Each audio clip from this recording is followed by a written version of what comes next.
समझना है वैद्युत क्षेत्र की तीव्रता क्या होता है।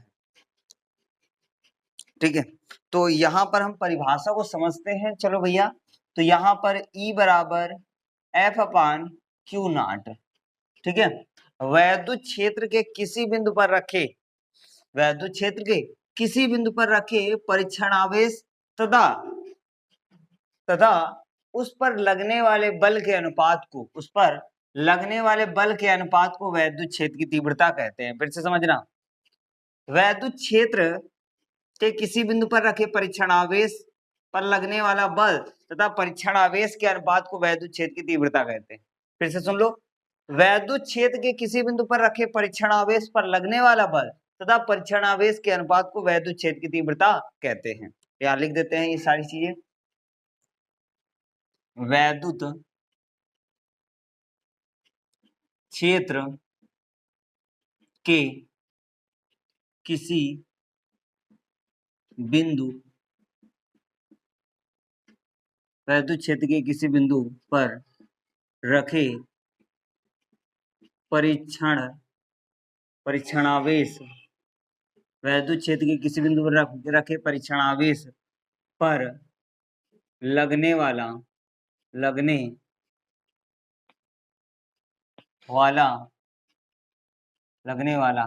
बल तथा परीक्षणावेश के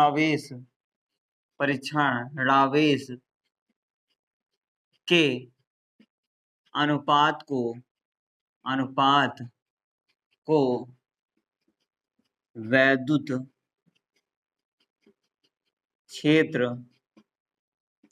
की तीव्रता, वैद्युत क्षेत्र की तीव्रता कहते हैं। ठीक है, कहते हैं। तो वैद्युत क्षेत्र की तीव्रता को ई से प्रदर्शित करते हैं। यहाँ पर लिख देते हैं इसे ई वेक्टर से प्रदर्शित करते हैं, प्रदर्शित करते हैं, इसे ई वेक्टर से प्रदर्शित करते हैं, अर्थात E बराबर F/Q। अब देखो बात यहाँ समझना बिल्कुल ध्यान से कि E क्या है, वैद्युत क्षेत्र की तीव्रता, F क्या है, बल है, और जो है F के अलावा जो Q0 क्या है, परीक्षण आवेश। तो समझना, यदि यार हम इसका मात्रक निकालें बेटा, मात्रक की बात करें तो इसका मात्रक क्या होगा, तो इसका मात्रक चूंकि हमें पता है, पहला मात्रक होगा बल का क्या होता है, न्यूटन, तो न्यूटन बटे आवेश का मात्रक क्या होता है, कूलाम, तो इसका मात्रक क्या निकला, न्यूटन बटे कूलाम। ठीक है, अब ये कैसी राशि है, तो राशि की बात कर लेते हैं। तो ये राशि कैसी है, सदिश राशि है। कैसी राशि है, सदिश राशि है, सदिश राशि। ठीक है, ये सदिश राशि है। अब इसका यदि विमीय सूत्र पूछ ले, क्या भैया, विमीय सूत्र, तो इसका विमीय सूत्र क्या होगा, क्योंकि हमें पता है कि बल का विमीय सूत्र क्या होता है, तो निकाल लेते हैं, यहाँ पर रफ कर देंगे। F बराबर ma, तो इसका यूनिट क्या होता है, द्रव्यमान का kg, और इसका मीटर प्रति सेकंड स्क्वायर। ठीक है, तो यदि यार यहाँ से इसका निकालें तो kg किसका है, मास का, यानी द्रव्यमान का है, इनटू लंबाई का मीटर होता है l, अपान सेकंड का t हो जाएगा, t का स्क्वायर। इसको ऊपर ले जाओगे तो mL/2 हो जाएगा, इधर प्लस में ऊपर जाएगा माइनस का हो जाएगा। अर्थात हमने बल का क्या निकाला, तो बल का हमने निकाला mL/2 अपान इसका क्या होता है, तो इसका बताया Q बराबर IT, तो इसका A का I का क्या हो गया, एम्पियर है, और T का T, तो यहाँ पर क्या हो जाएगा, 80 हो जाएगा। 80 को ऊपर ले जाओ तो mL/2 और A के पावर -1 T के पावर -1। अब इनको एक साथ लिख देते हैं, तो लिखो mL/T, देखो यहाँ पर माइनस का 2T है और यहाँ पर माइनस का 1T है पावर में। ठीक है, तो ये दोनों पावर जुड़ जाएंगे, तो T के पावर -3 हो जाएगा, A के पावर -1 हो जाएगा। तो ये हमारा विमीय सूत्र निकला, वैद्युत क्षेत्र की तीव्रता का विमीय सूत्र निकाला। तो इस प्रकार से भैया सभी लोगों को आ जाएगा, इस प्रकार से विमीय सूत्र निकाला जाता है। तो ये बात सबको क्लियर हुई कि नहीं क्लियर हुई, विमीय सूत्र वाली बात क्लियर हो गई कि नहीं क्लियर हो गई। अब देखो बात यहाँ ये समझना, वैद्युत क्षेत्र की तीव्रता एक बार से फिर रिपीट कर देते हैं, या तो ये परिभाषा यदि ना याद हो रही हो बच्चों तो हम परिभाषा कौन सी याद कर सकते हैं, बल तथा परीक्षणावेश के अनुपात को वैद्युत क्षेत्र की तीव्रता कहते हैं। बल तथा परीक्षणावेश के अनुपात को वैद्युत क्षेत्र की तीव्रता कहते हैं। साधारण शब्दों में, यदि इतनी लंबी चौड़ी परिभाषा ना याद हो रही हो तो हम क्या कर सकते हैं, बल तथा परीक्षणावेश के अनुपात को वैद्युत क्षेत्र की तीव्रता कहते हैं। तो इतनी बात सबको क्लियर हुई तो बोलो हाँ। ठीक है, अब यहाँ पर हम बात करते हैं किसी एक बिंदु पर वैद्युत क्षेत्र की तीव्रता। क्या भैया, किसी एक बिंदु पर वैद्युत क्षेत्र की तीव्रता, किसी एक बिंदु आवेश के कारण वैद्युत क्षेत्र की तीव्रता। तो यहाँ लिख देते हैं किसी एक बिंदु आवेश के कारण वैद्युत क्षेत्र की तीव्रता ठीक है। अब देखो समझना, बिल्कुल ध्यान से समझना सारी चीजें। ठीक है,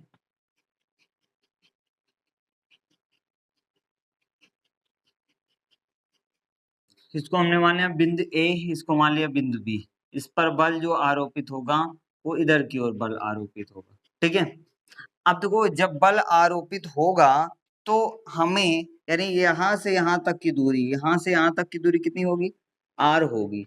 अब हम यदि यार इसे क्या दे दें, इसे प्लस क्यू आवेश दे दें और इसे परीक्षण आवेश दे दें, कोई दिक्कत? यहां तक किसी को डाउट है क्या, कोई यहां तक किसी को प्रॉब्लम, कुछ यहां तक दिक्कत है, किसी को नहीं दिक्कत है? तो अब देखो यदि हम बात करें इसकी थ्योरी की, इसकी थ्योरी क्या होगी तो इसको हम समझते हैं। तो इसकी थ्योरी क्या होगी, माना कोई बिंदु ए है, माना कोई बिंदु ए है जिस पर प्लस क्यू आवेश रखा हुआ है।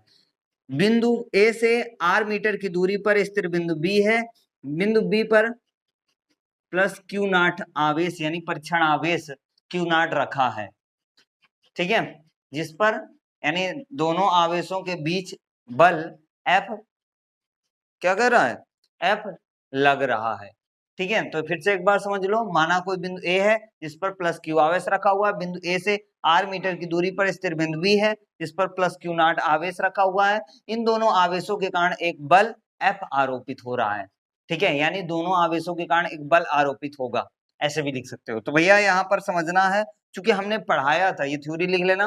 ठीक है, इसके बाद हमने चूंकि बताया है कि कूलाम का नियम, बताया कि नहीं बताया, कूलाम का नियम क्या होता है, तो यहाँ पर हम लिख देते हैं, चूंकि पहले थ्योरी लिख लेना, चूंकि कूलाम के नियमानुसार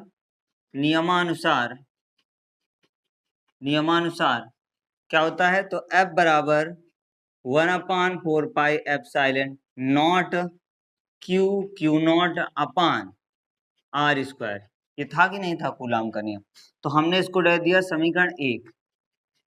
अब देखो यहां पर चूंकि वैद्युत क्षेत्र की तीव्रता, वैद्युत क्षेत्र की तीव्रता वैद्युत क्षेत्र की तीव्रता, तो वैद्युत क्षेत्र की तीव्रता के लिए अभी फार्मूला पढ़ा है, E बराबर एफ अपान क्यू नॉट।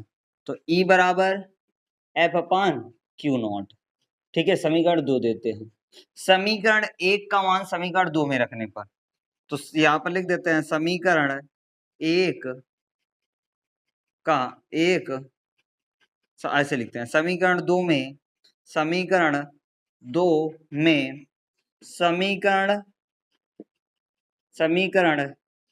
1 से F का मान रखने पर, F का मान रखने पर, तो रख देते हैं भैया। तो यहाँ पर रखो F का मान, इसमें रखो, तो यहाँ पर E बराबर कितना हो जाएगा, 1/4 epsilon not Q naught upon R square बटे, यहाँ पर क्या होगा क्यू नॉट। इतनी बात सबको क्लियर हो रही है, यहाँ तक सारी चीजें आ रही हैं? ठीक है, फोटो आ रही है, नहीं आ रही है? तो भैया इसको ऐसे लिख देते हैं, यहाँ पर बटे में ऐसे लगा देते हैं क्यू नॉट। ध्यान देना बेटा, ये बटे में क्यू नॉट, इसके बटे में 1 मान लेते हैं, तो मध्य और बाय कर यहाँ कर देते हैं, नहीं तो फिर डिस्टर्बिंग हो जाएगा। तो E बराबर कितना हो जाएगा, 1/4 epsilon not Q naught upon R square बटे क्यू नॉट बटे 1, मध्य बाय का गुणा करा देते हैं। तो E बराबर कितना हो जाएगा, 1/4 एप्सिलॉन नॉट। ठीक है, अब देखो यहाँ पर क्यू नॉट का 1 के साथ में गुणा कराएंगे, नो इफेक्ट, तो यहाँ पर क्या हो जाएगा, क्यू नॉट आर स्क्वायर। देखो ध्यान देना, क्यू नॉट से क्यू नॉट कैंसिल हो जाएगा, तो यहाँ बचेगा क्या, तो ई बराबर बचेगा 1/4 pi epsilon not Q upon R square. यही हमें सत्यापित करना था, यही हमें सत्यापित करना था। तो यहाँ तक सत्यापित हो गए भैया, इस प्रकार से सत्यापित करना है। आ जाएगा सभी को, किसी को प्रॉब्लम यहाँ तक, यहाँ तक किसी को दिक्कत हुई तो बोलो हाँ बोलो, ठीक है। तो यहाँ तक सबको क्लियर हो गया, ठीक है। तो भैया इतना जो है इसको ले लो, उसके बाद स्क्रीनशॉट ले लो, इसके बाद जो है हम आगे चलते हैं, ठीक है। तो इतना नोट कर लो, चलो आगे बात करते हैं। यहाँ पर हम एक समान रूप से आवेशित वलय के कारण वैद्युत क्षेत्र की तीव्रता के व्यंजक के बारे में बात करेंगे कि एक समान वैद्युत, ठीक है, एक समान रूप से आवेशित वलय के कारण वैद्युत क्षेत्र की तीव्रता का व्यंजक क्या होता है, इसको हम समझते हैं। सबसे पहले हम थ्योरी की बात करते हैं। माना कोई आवेशित गोली कोश है जिसका केंद्र O है, माना कोई आवेशित गोली कोश है जिसका केंद्र O है, केंद्र O से, केंद्र O से x मीटर की दूरी पर स्थिर बिंदु P है जहां पर हमें वैद्युत क्षेत्र की तीव्रता ज्ञात करनी है। माना कोई आवेशित वलय है इसका केंद्र O है और उस वलय पर, ऐसे लिखो, उस वलय पर उपस्थित आवेश धन आवेशित है, या उस वलय पर धन आवेश उपस्थित है, ठीक है, कि जिस पर यहां पर कोई प्लस डेल्टा क्यू आवेश रखा हुआ है, प्लस डेल्टा क्यू, ये देखो प्लस डेल्टा क्यू यानी डेल्टा क्यू आवेश रखा हुआ है। अब देखो यहां से इसका जो त्रिज्या दी हुई है वो कितनी दी हुई है, ए दी हुई है, त्रिज्या कितनी है, ए दी हुई है, कितनी, ए, ठीक है, यहाँ भी ए है यहाँ भी, अर्थात त्रिज्या कितनी होगी, ए होगी, है ना। अब ये केंद्र O से x मीटर की दूरी पर स्थिर बिंदु P है जहां पर हमें वैद्युत क्षेत्र की तीव्रता ज्ञात करनी है। ध्यान देना, यदि अगर इस गोले के इस सिरे से को हम बिंदु P से मिलाएं तो दूरी कितनी होगी, r, ठीक है। वैसे ही यहां से यहां तक मिलाएंगे तो भी r होगा, है ना। कहने का मतलब ये है यहाँ पर एक त्रिभुज का निर्माण हो रहा है, ये एक त्रिभुज है, ठीक है। त्रिभुज की ये वाली जो भुजा होगी वो 90 अंश होगी। अब ये जब 90 अंश होगी तो इसके सामने वाली भुजा क्या कहलाएगी, कर्ण कहलाएगी। क्या कहलाएगी, कर्ण। सामने वाली भुजा कर्ण कहलाती है ना, ये आर कर्ण होगा। और ये भैया इसके सामने थीटा अंश के सामने वाली भुजा क्या कहलाती है, लंब कहलाती है, अर्थात ए जो होगा वो लंब होगा और आधार क्या होगा, एक्स होगा। तो इतनी बात क्लियर हुई कि नहीं क्लियर हुई। तो हम यहाँ पर निकालते हैं बिंदु P पर, इतनी थ्योरी लिख लेना भैया डिवीट करके। तो यहां पर लिखेंगे गोली कोश, गोली कोश के केंद्र बिंदु O से x मीटर की दूरी पर बिंदु P स्थित है जहां पर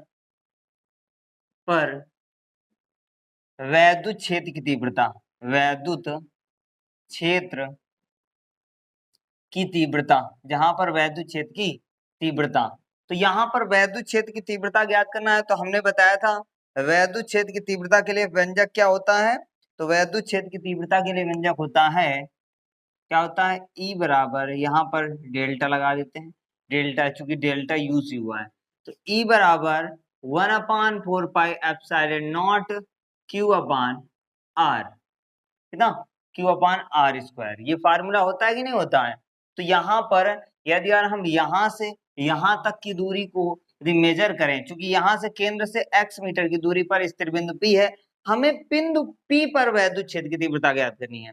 कहाँ पर, बिंदु P पर वैद्युत क्षेत्र की तीव्रता ज्ञात करनी है, इसके नहीं। तो भैया यहाँ से यहाँ, चूंकि यहाँ पर उपस्थित आवेश है तो दूरी भी आवेश के बीच की ही ली जाती है, ना कि केंद्र की। समझ में आई बात। हमने ये कहा है, थ्योरी में लिखा है बिंदु O से x मीटर की दूरी पर स्थिर बिंदु P है जहां पर वैद्युत क्षेत्र की तीव्रता क्या। अब वैद्युत क्षेत्र की तीव्रता तभी ज्ञात कर सकते हो जब पता हो कि आवेश कहाँ पर है। तो आवेश यहाँ पर उपस्थित है और आवेश के बीच की दूरी कितनी है, r है। ठीक है, तो इस कारण से r² लिया गया है। इतनी बात क्लियर हुई। अब देखो यदि यार इस गोले का संपूर्ण, इस गोले के अनुदिश ज्ञात कर लेते हैं। इस गोले की यदि यार अनुदिश हम क्या निकाले भैया, ये अनुदिश है, यदि यार हम वैद्युत क्षेत्र की तीव्रता निकालें क्या, तो यहां लिखेंगे गोली कोश गोली कोश के अनुदिश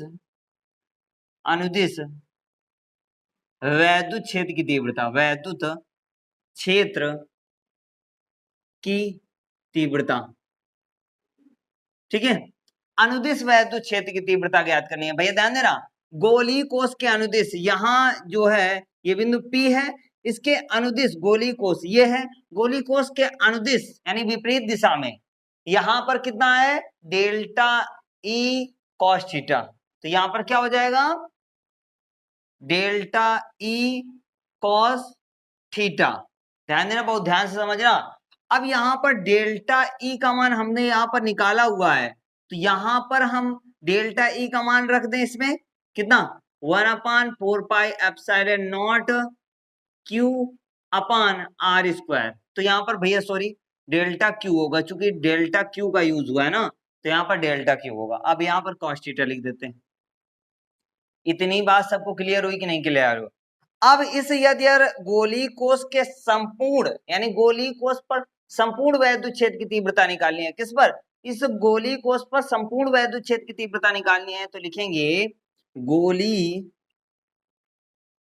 कोश पर संपूर्ण वैद्युत क्षेत्र की तीव्रता, वैद्युत क्षेत्र की तीव्रता, वैद्युत क्षेत्र की तीव्रता। तो इस गोले के संपूर्ण वैद्युत क्षेत्र की तीव्रता यदि निकालनी है हमें, कैसे निकालेंगे, ठीक है, इसको हम समझते हैं सारी चीजें। ठीक है, तो निकाल लेते हैं। तो यहां पर क्या होगा, E बराबर sigma E delta E cos theta. ध्यान देना बेटा, E बराबर सिग्मा, सिग्मा E का मान कितना दिया है, तो सिग्मा E यानी E का मान कितना दिया है, ये दिया है कि नहीं दिया है, अर्थात हम इस पूरे के जगह पर, इस पूरे के जगह पर हम ये वाला मान नहीं रख सकते, तो रख देते हैं, क्या दिक्कत है, तो यहाँ पर रख देते हैं, रखो भैया। तो क्या हो जाएगा, 1/4πε0 आ रहा है नीचे, आ रहा है, ठीक है, ठीक है, और डेल्टा Q अपान r²। अब देखो यहाँ पर cos थीटा रख देते हैं, थोड़ा समझा देते हैं, फिर उसके बाद हम सॉल्व करते हैं। तो ये E का मान, E का मतलब है कि संपूर्ण इस पूरे गोले का गोले पर वैद्युत क्षेत्र की तीव्रता ज्ञात करनी है, इस पूरे गोले पर। तो हमने इस प्रकार से कॉन्सेप्ट दिया है। अब E बराबर लिख देते हैं भैया, तो यहाँ पर 1/4πε0। ध्यान देना, यदि यार यहाँ से अभी लगा देते हैं, नहीं तो फिर तुम लोगों को दिक्कत होगी। यदि यार हम सिग्मा डेल्टा Q इसको बाहर करें, तो इस पर क्या बाहर निकलेगा, Q बाहर निकलेगा अपान r², और ये cos को भी हमने वैसे ही लिख दिया। ठीक है, अब ध्यान देना बेटा, ध्यान देना, चूंकि हमें पता है कि cos थीटा बराबर क्या होता है, तो चूंकि हमें पता है cos थीटा बराबर क्या होता है, तो पढ़ा होगा लाल बटे कक्का, पढ़ा है कि नहीं पता, लाल बटे कक्का, यानी साइन थीटा ये होता है, और ये cos थीटा ये tan थीटा के लिए होता है। cos थीटा बराबर क्या होता है, आधार बटे कर्ण। तो भैया ध्यान देना, अभी हमने बताया था कि आधार क्या होगा x और कर्ण क्या होगा r। तो यहाँ पर क्या होगा, तो हम लिख देते हैं, यहाँ स्पेस नहीं बच रहा, ये यहीं पर लिख देते हैं। ठीक है, ध्यान देना, E बराबर 1/4πε0 Q अपान r² इंटू cos थीटा, अभी बताया आधार बटे कर्ण। ठीक, अब देखो ध्यान देना भैया, एक बात को दिमाग में रखना।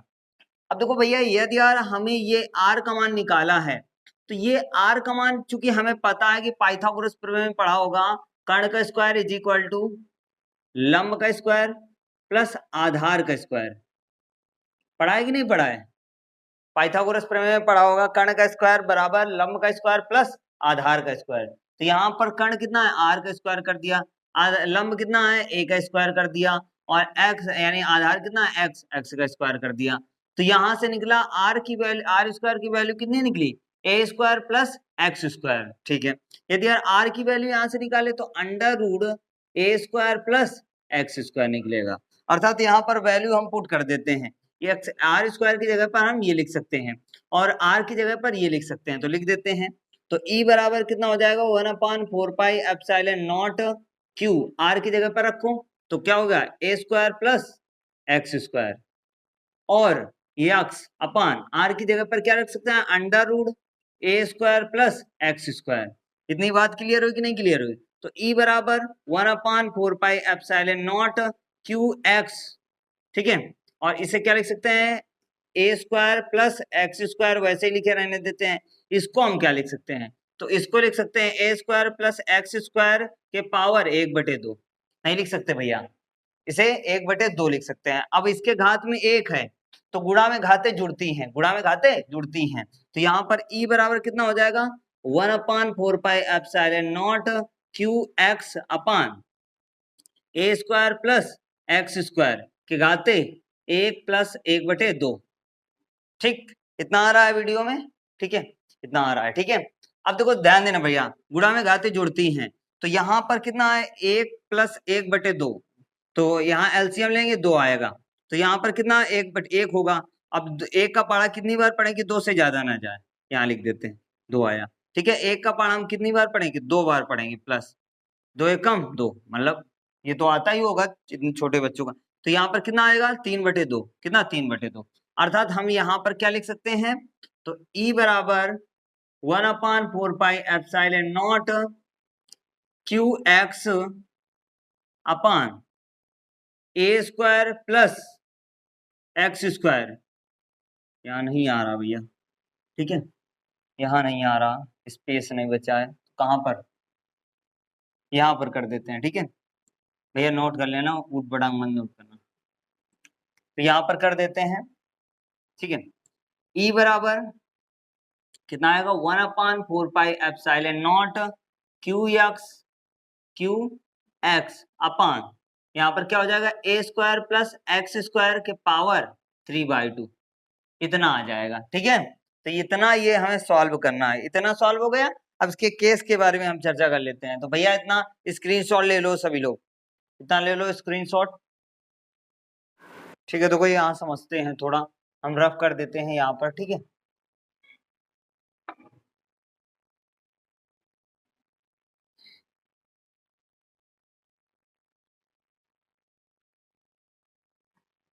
इस व्यंजक को हम यहाँ पर लिख देते हैं। ठीक है, ऊपर इस व्यंजक को हम ऊपर लिख देते हैं। तो ये व्यंजक क्या होगा, ई बराबर 1/4 pi epsilon not q x upon, ठीक है, a square plus x square के पावर 3/2। ठीक है, इतना ये मतलब कहने का इतना आ रहा है। ठीक है, इतना आएगा। अब देखो यहाँ पर कंडीशन क्या होती है, यदि यार हम पहली कंडीशन केस नंबर फर्स्ट, ठीक है, केस नंबर फर्स्ट की बात करते हैं, यदि x का मान 0 रख दें, क्या x का मान 0 रख दें, तो यहाँ पर क्या होगा, E बराबर 1/4 pi epsilon not q x upon, यहाँ पर x का मान जब 0 रखेंगे तो यहाँ पर क्या हो जाएगा, 0 हो जाएगा, और यहाँ पर ए स्क्वायर प्लस 0 का स्क्वायर, ठीक है, और के पावर 3/2, अर्थात इसका मान जब 0 होगा तो ई की वैल्यू क्या हो जाएगी, 0। केस नंबर 2 की बात करते हैं, तो केस नंबर 2 में क्या होता है, यदि हम ए का मान, चूंकि बात ये पड़ रही है कि जो है सॉरी एक्स की तुलना में ए का मान बहुत छोटा है, क्या एक्स की तुलना में, यदि यार एक्स की तुलना में ए का मान बहुत ही छोटा है। अब यदि यार हम ए को छोड़ दें, अर्थात ए को छोड़ दें, यानी ए का मान हम क्या कर दें, 0 कर दें, तब क्या होगा, तो E बराबर हो जाएगा 1/4πε0 QX अपान यहाँ पर 0 का स्क्वायर प्लस x का स्क्वायर के पावर 3/2। ध्यान देना भैया, यदि अगर हम इसको सॉल्व करें तो E बराबर क्या हो जाएगा 1/4πε0 QX। ठीक है, यहाँ पर x के घाते x स्क्वायर के घाते 3/2, तो 2 से 2 कैंसिल हो जाएगा। तो यहाँ पर क्या आएगा E बराबर 1/4πε0 QX अपान यहाँ पर x के घाते 3, एक घात इसकी कैंसिल हो जाएगी, तो E बराबर 1/4πε0 Q अपान x स्क्वायर। यही हमें सत्यापित करना था। ये भैया दूसरा केस हो गया। तो इस प्रकार से आई होप यहाँ तक समझ में आया होगा। भैया समझ में आया तो दोस्तों के साथ में शेयर कीजिए, चैनल पर नए हो तो चैनल को सब्सक्राइब कर लीजिए। चूंकि भैया जी पुराना चैनल जो है बार बार बताना अच्छा नहीं रहता। ठीक है, तो भैया जी आप जो है हमेशा सपोर्ट में बने रहिए। तब तक के लिए जय हिंद, जय भारत, वंदे मातरम।